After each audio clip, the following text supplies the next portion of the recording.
If you look back at 25, we have seen a year which we saw accelerated transition from what was a rule-based to become more of a transaction-based, negotiation-based world order, right? And that itself brings about a huge amount of volatility, unpredictability.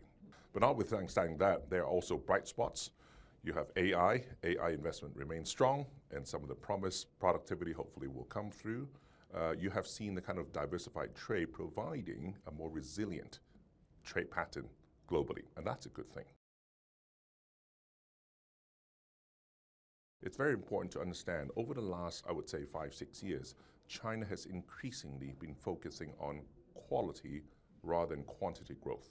It's about what sort of quality, what sort of innovation, value addedness, new technology, that is very, very important.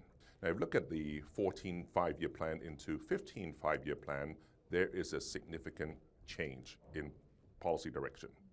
14.5 primarily relied upon two things. One was around export-led growth, the other one is investment-led. That will transition in 15.5 towards more of a innovation-led and consumption-led. But I think China's biggest, I would say, latent potential is around consumption.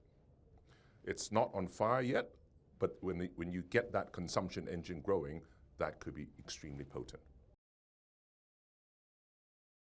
I do think over the last 10-15 years, we have seen a huge exponential change in the way China has been opening up its capital markets. I remember just 15 years ago, none of China's trade was done in RMB. So China has gone through a huge amount of, I would say, opening up in that journey, and that has been very, very beneficial. I fundamentally still remain of the view that the world remains very underweight China, and China is also very underweight the world.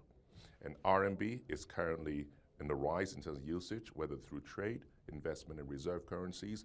All these provide a very, very solid foundation for the next chapter of growth.